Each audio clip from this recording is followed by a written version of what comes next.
大家好，我哋係中華基督教會銘基書院嘅學生。話說最近有一則新聞，一名男子喺地鐵站內疑似吸食太空油，身體仲抽搐添。喺2024年，當中已經有超過31%嘅人吸食太空油，成為香港青少年吸食第3多嘅毒品。為咗幫助相關執法部門防止太空油蔓延同埋更加多年輕人吸食，我哋今日想介紹嘅係一個專門對抗呢款新型毒品太空油嘅 AI 偵測系統。等我首先解釋下點解太空油會咁流行啦。太空油嘅價格只要一餐快餐嘅價錢，學生輕易就能夠負擔，所以政府唔可以用一貫打擊煙民嘅方法嚟打擊太空油。正因為如此，我哋要利用第二個方法嚟打擊太空油泛濫嘅問題。毒販利用年輕人成日用嘅社交媒體平台進行宣傳同埋交易，例如社交平台上公開嘅登廣告，可以去賣太空油俾香港市民，而警方難以全天候一一排查。呢啲發現令我哋意識到必須用創新嘅方式嚟應對。為咗解決呢啲問題，我哋採用咗令牌化 tokenization、二元分類 binary classification 同埋循環神經網絡 RNN 呢3種 AI 技術。而家就等我嚟介紹下呢啲技術係點樣運作嘅啦。首先，我哋嘅網站會截取社交媒體用戶嘅公開內容，跟住我哋會用令牌化嘅方式，將句子入邊嘅詞彙嘅重要程度嚟進行排名。例如，今晚喺旺角開飯呢個句子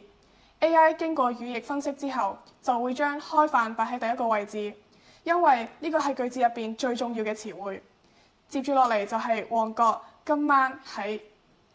咁樣嘅由重要性高到低去排，然後我哋會用 UnaGPT 平台入邊嘅二元分類去分類成潛在風險用戶同埋正常分享生活嘅用戶。之後 RNN 嘅 BERT 同埋 LSTM 會將識別出嚟嘅潛在風險用戶分成高、中、低3個風險程度，以及正常嘅用戶。而高風險就係毒販，佢哋普遍會喺夜晚嘅時候頻密咁樣發帖吸引買家。中風險就係嚴重吸毒者，佢哋都會頻密發帖去話俾買家聽佢哋想買毒品。低風險用戶普遍就係學生，佢哋都會回應賣家嘅貼紙，但係相對就冇中風險用戶咁頻密。其實中風險同埋高風險嘅發布密度都係超高，分別又喺邊度呢？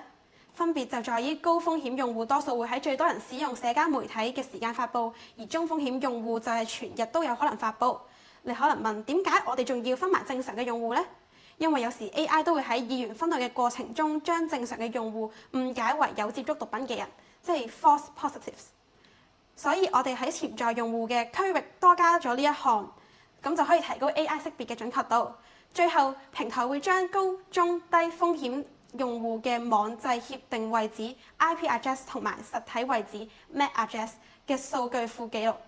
並且將呢啲數據通過 send 郵件或者 notification push 嘅方式通知執法機關、社福機構同埋學校社工，令佢哋知道我哋最新檢測到幾多個可能接觸毒品嘅用戶，等佢哋盡快處理啲事。另外，我哋嘅系統嘅 AI 都會順便從高、中、低風險嘅用戶舉報俾相關嘅社交媒體。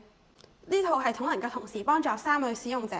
警方可以更加快鎖定毒販，社工就可以更加精準咁樣提供協助，學校就可以及時發現啲高風險嘅學生。我哋嘅平台淨係俾授權嘅用戶訪問，例如高風險嘅用戶嘅 CSV 就係淨係俾警方睇到，社工、老師同埋其他人都睇唔到嘅。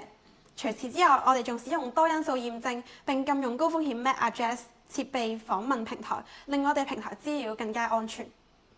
我哋嘅 idea 喺市面上面暫時冇相似嘅功能嘅平台。而且仲有潛力喺1個星期20小時內不斷檢查。